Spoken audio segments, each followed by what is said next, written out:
I'm going to walk through the case and discuss how I came to the conclusion of the financial statements using the data we had. Again, it was imperfect data, so we had to use what we had and make some assumptions. And so if we take a look at the case, again, we're down here. We're talking about our revenues being $100,000. Our food costs were 30%. We had between $22,000 and $25,000 per month in labor, and then we had $15,000 in our other costs here. Well, $100,000 in sales seems to be pretty straightforward. So I'm going to come over here and I'll put my $100,000 in. Okay, and so that gives me my 100% of sales.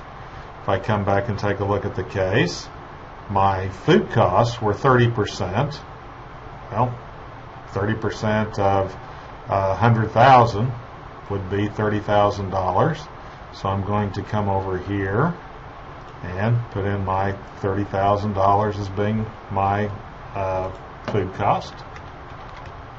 Okay, and see, that gives me my 30% there. My labor, this was a little bit trickier because it gave us a range, and so what I did was basically split the difference. Okay, I came up with the number 22.5. And you may have said, well, I'm going with 22, I'm going to go with 25, I'm going to go with 24. I just gave my best guess to it. So I'm going to come over here and I'm going to put in my labor costs at 22.5. And so this gives me my total prime cost, which in this particular case, from reading the 2010 restaurant survey, would have told you that basically those were the variable costs. So what we're saying here is for every dollar of revenue we produce, we've got 52.5% expense in it. So $52.5 of every product sale is going to go to these variable costs. Okay, so our gross profit here was 47.5 or 47.5%. Okay, so we're going to come down here and we're going to look at our occupancy costs. Okay, our occupancy costs in the restaurant industry are basically all those items that are not variable. So they're basically our fixed costs. So if we take a look here, the restaurant related variable costs, this was a misnomer. I don't know if they did that on purpose in the case or what to make us go through and look at it. But in general, the items they listed here would be considered fixed costs, because if you're running an average of $100,000 in sales, then basically your natural gas, your utilities, etc., are going to stay pretty constant. So they came up with this $15,000 per month. So I'm going to come over here and I'm going to put in my occupancy costs at $15,000. Okay. This tells me that my fixed costs were $15,000, but overall my net profit came out to be 32.5%.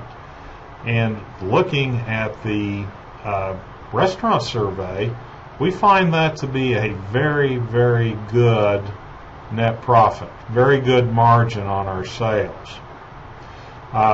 Again, I don't know that I believe this because of my past experiences, but this was the information that we were given, so we will use this information later on.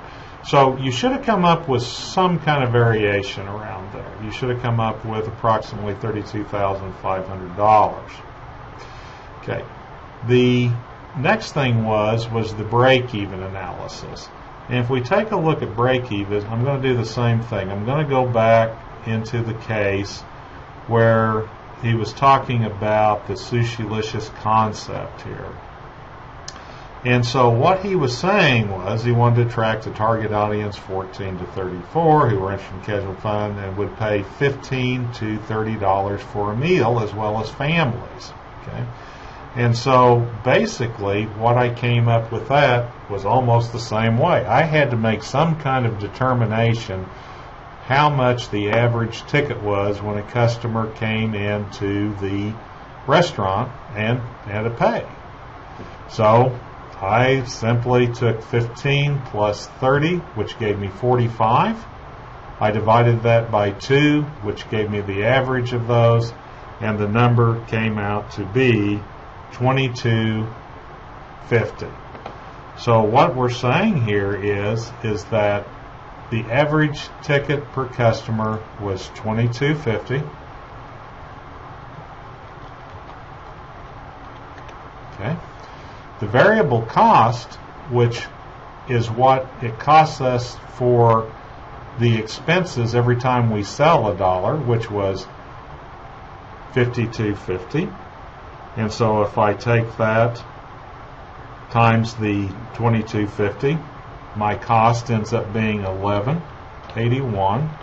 So that means my contribution margin is $10.69. So every time a customer comes in, $10.69 of his average ticket is going to go to cover fixed costs.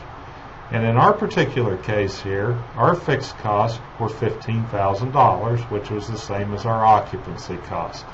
So I'm going to put $15,000 in there. Okay.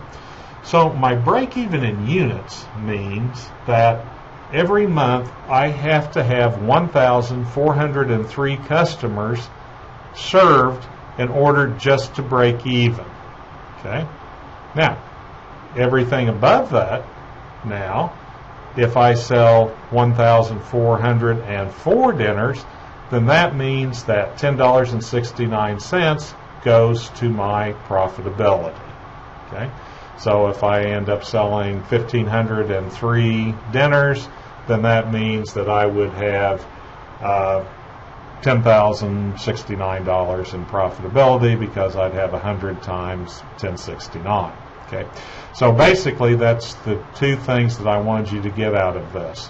One, that our net profit was somewhere in the 32,500 per month, and our break-even in units was 1,403 diners.